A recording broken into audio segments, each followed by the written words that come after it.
Just months ago, George Santos reported loaning his campaign more than $700,000 of his own money. But this week, Santos made a change to those filings, unchecking the box which indicated most of that money came out of his own pocket. By federal law, candidates must disclose how they are funding their campaign. The Long Island Republican, accused of lying about his education and his background, has brushed off questions. Where did it come from? Well, I'll tell you where it didn't come from. It didn't come from China, Ukraine, or Burisma. How about that? It's the equity of my hard-working self, and I've invested inside of me. Santos has still not answered questions about how he was able to donate more than $500,000 to his campaign after earning $55,000 2 years earlier. On that, I have no clue what you're talking about, ma'am. Have a great day. Let's just call Santos lucky, maybe. I mean, this is it. This is politics and this is corruption.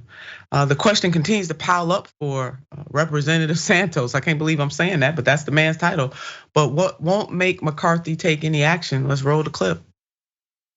If for some way when we go through ethics that he has broken the law, or then we will remove him. But it's not my role. I believe in the rule of law.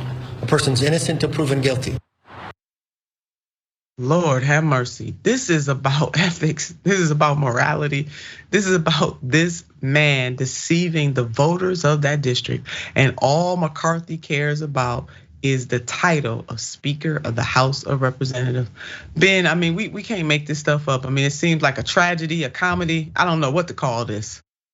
Yeah, no, seriously. I mean, first I want to tie this into the other story that we just did about healthcare and the fact that people it costs like 60,000 plus if you're the victim of a mass shooting on average if you go to the hospital, and yet this right-wing clown literally gets like almost $700,000 from where, right? From nowhere. Like there's so much money that exists for the worst people in the world. We literally live in a system that actively incentivizes the absolute worst human beings with ridiculous amounts of money. Where if you're like a shameless grifter, there's money out there for you to profit off of other people's suffering. But heaven forbid you're a morally decent person and you actually want to make your way in the world in a decent way and you get struck by some sort of accident, then all of a sudden you're in crippling debt. And so like all of this just together, it just shows you how shameless the Republican Party is. And it shows you like, because they're willing to like vouch for this guy, even with these things, right? Even with these like very obvious like scandals and stuff like that, because they love it. They don't care that he's a liar. Like if they cared about people being liars, like the entire Republican Party would be the Spider-Man meme, everybody just pointing at each other. They don't care. All they care about is, are you gonna do the job that corporations want you to do? Are you gonna push this right-wing nonsense? Are you gonna make profits for oil companies? Are you gonna make profits for payday lenders? Are you gonna make profits for insurance companies?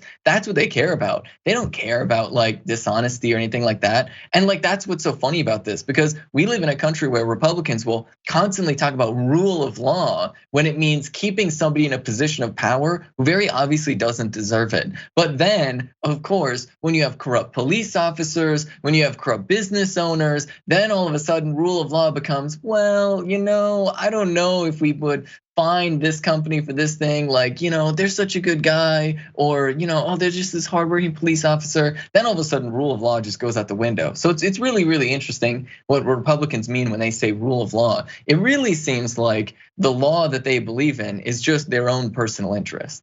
Yes, definitely when it benefits them, it's just really welcome to the family. And Democrats too, they're not much better. We might not totally have a Santos type, but if every elected official serving in Congress had to really ask them questions, who did they lie, deceive to get to that office, it would be more than DeSantis. It would be more than Santos exiting stage right. It would be a lot of them leaving that office. Well, this is a story that keeps on giving, so we're gonna keep up with him. And Sarah Run from Mediaite put it perfectly. Let's put up what Sarah wrote. For the question about his personal finances has been one of the top unresolved mysteries about Congress's own semi-talented Mr. Ripley. You guys haven't seen that movie, it's a really good movie. With George Santos somehow going from making only $55,000, claiming zero assets, having trouble paying rent, and allegedly swiping luxury clothing and accessories from various roommates. Jesus, man.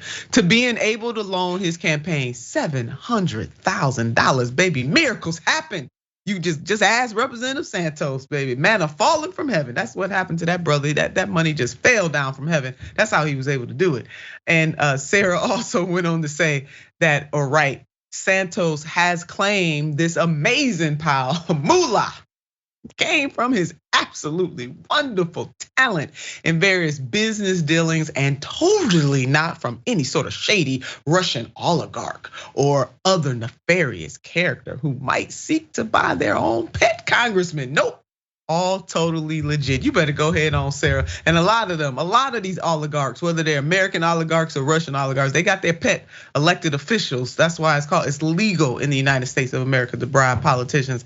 And finally, Santos originally claimed personal funds on his campaign finance report. He is now claiming in updated filings were from income earned with the Devoter organization. Yep, and I have something I want to sell you, like a bridge that I want to sell you that probably needs repair because we don't take care of our infrastructure in the United States of America. Devoter Organization LLC lists its address in Melbourne, Florida, by the way. Here is the organization's filing information. Can we just take a look at that in Florida? Yeah, it is. But the mailing address, that's the thing you want to know about. The exact address happens to be a, quote, fast mailing more, end quote, mailbox center, a business that allows customers to rent mailboxes. Other tenants in the strip mall include a Dollar Tree. Look, I'm not hating on those. We just putting this out here. Other tenants in the strip mall include a Dollar Tree, Staples, a Chinese restaurant, a nail salon, and a check cashing service. And if you look at the location on Google Maps, you can see Santos' big money maker. Or not so much. It's not too surprising though that there are multiple, underline and bold, this one, investigations going on with George Santos. Prosecutors opened criminal investigation into George Santos after extensive lies exposed. Lies on top of lies, on top of lies, on top of damn lies. This man is on a pile of lies. If you look up in the dictionary the word lies, Santos is almost at the top of the list. He's not by himself though, but he right there, like, woo. For this moment, yeah, he in the top 5 for now. Oh, poor Representative Santos making about $175,000 off the taxpayers' dime. Probably nothing is going to happen to him. And hopefully the voters in his district will, hopefully they're already looking for a candidate right now because this dude should not, and I mean not, be in Congress.